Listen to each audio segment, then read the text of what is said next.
Debt consolidation.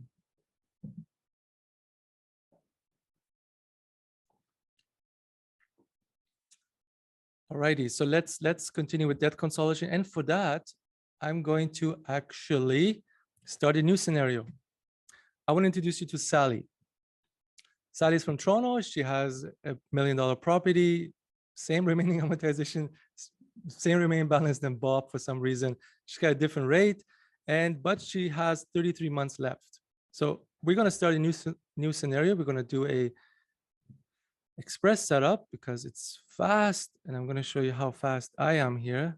I'm going to give it a purple. And by the way, today is International Women's Day. So congratulations and happy International Women's Day. This is a great opportunity for us to be, appreciating the women in our lives, and of course, all the struggles that they face on a daily basis, and not just today.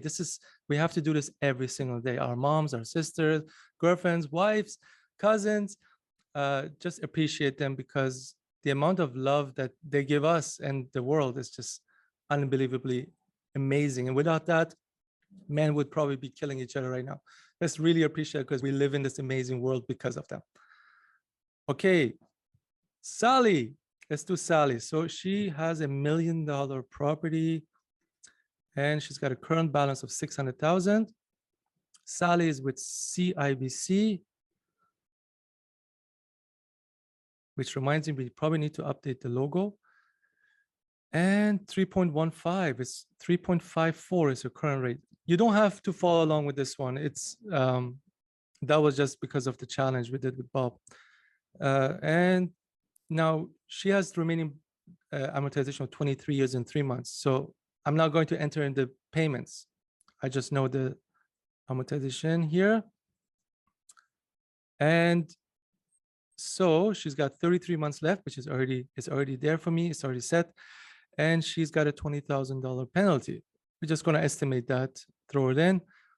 And I'm going to make sure that this is, make sure that your compounding is set to monthly for the variable.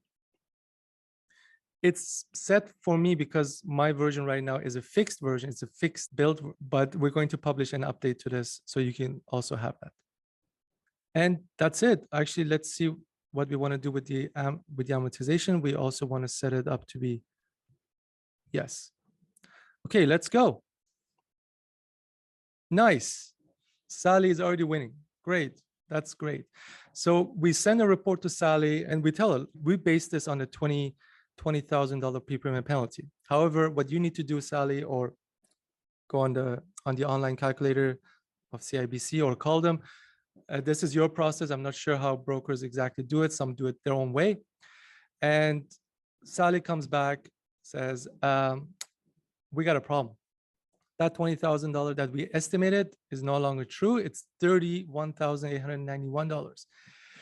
Woo, which is crazy. Wow. 30. Okay, let's just be a little bit careful. So we go up 32,000 and we plug it in and we see no way. This refi is not a winning. There's no way you're going to be able to recover $32,000. And it's not just $32,000, because when you roll it in, you also accumulate interest on that $32,000, which the app does as well. So there's no way you're going to recover that and save.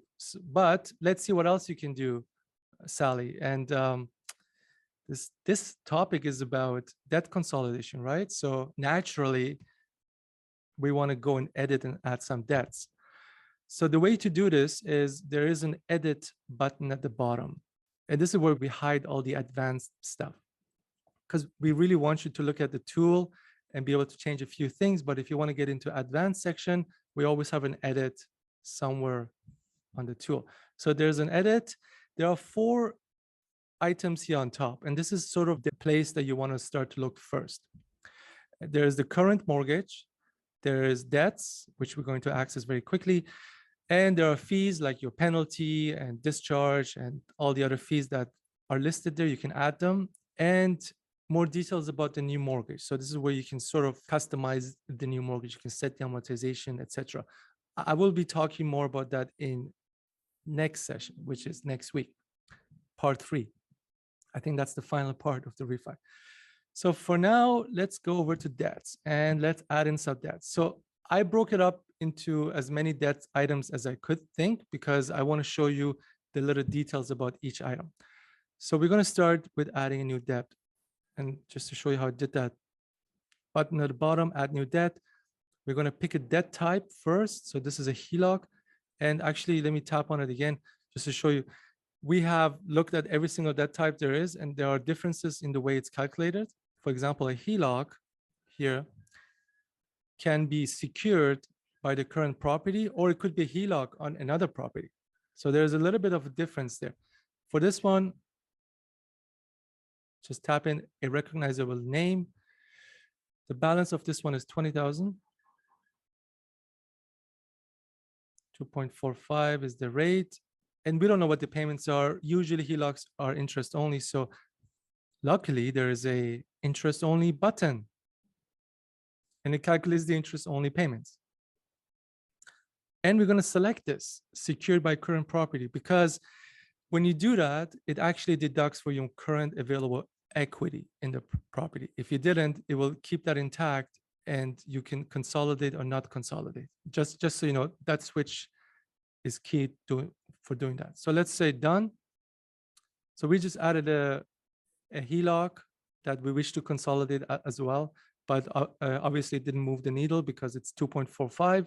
So let's add in some other debts. There are two credit cards. There's a MasterCard, credit card. Let's pick a first one. MasterCard. And we're going to balance of 10,000 with an interest of 19.99. And we don't know what the payments are, so interest only. Done. Okay, it's starting to move down. Let's add in another debt. She has a Visa as well, credit card. Visa 10,000, 19.99. Payments are interest only. Okay. Oh, we're getting close. She's got a personal debt. So add new debt, personal loan, actually. Let's call this one personal. I don't know what she would use it for. $5,000. And it's a lower rate to 8.59, relatively. But here she's paying $100. So we just add it in. And it's done. Okay, so we're in the positive. We can actually stop today right here. But you can see right on top, the available equity, she still has a $123,000 of equity. So, and she has a car loan. Let's see what happens if we consolidate that. So we add a new debt. This one is a car loan. And I don't know what she drives, but she should be driving a Tesla because of the gas prices.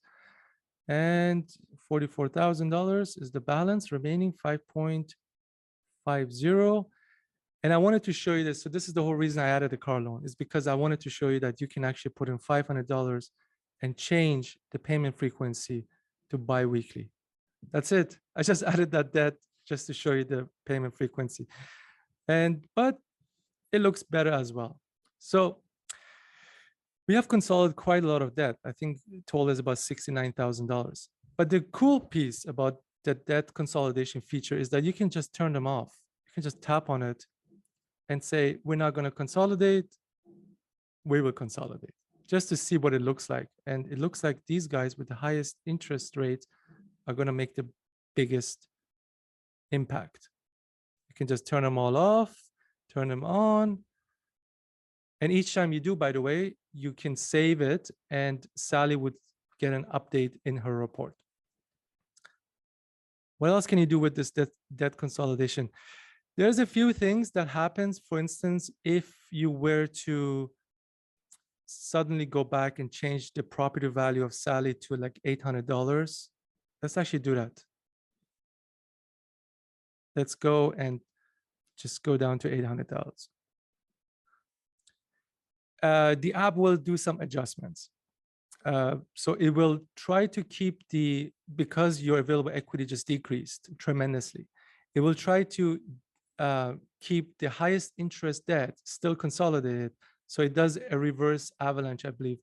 So it does a reverse avalanche. It keeps the ones there, and it doesn't delete anything, but it just deactivates them. So the way it's going to look like, if you go to debts, you can see now we only have room for the Visa and the MasterCard, and the personal Tesla and the personal loan and Tesla. The HELOC we can't touch. The HELOC is secured by the current property, so that one must carry on. But the other stuff is you can't actually consolidate anymore. Let me send it back to $1 million. And now if you do change it, make sure to go back and enable it, because the app is not going to do that for you automatically. All right, so that was debt consolidation. And your hero. Why? It's simple. You helped Sally with a 1.99. You consolidated $69,000 of debt. You recovered $32,000 of penalty and interest. You lowered her payment, which I didn't show you here, new payment. You lowered her payment by $17,000 per year. And you saved her $23,000, $2,369 in the current term, which makes you a hero. All right. So that was the end of this session. Next week, we're going to talk about how to create a report. And it's not just creating it. I'm going to talk all about it, go into detail what each of the pieces that do, and also look at the tracking, because the reports are incredible. It's my favorite. You can send it to a client and you know when they view it, which is perfect timing to give them a shout and walk them through it. We're going to extend and lower amortization. We're going to increase payments, and we're going to turn the switch on to auto match payments. We're going to play a little bit on the details in the customization section. And then last but not least, I show you what we have done for the rolling cap for switches. So I hope you enjoyed this one. I hope to see you next week.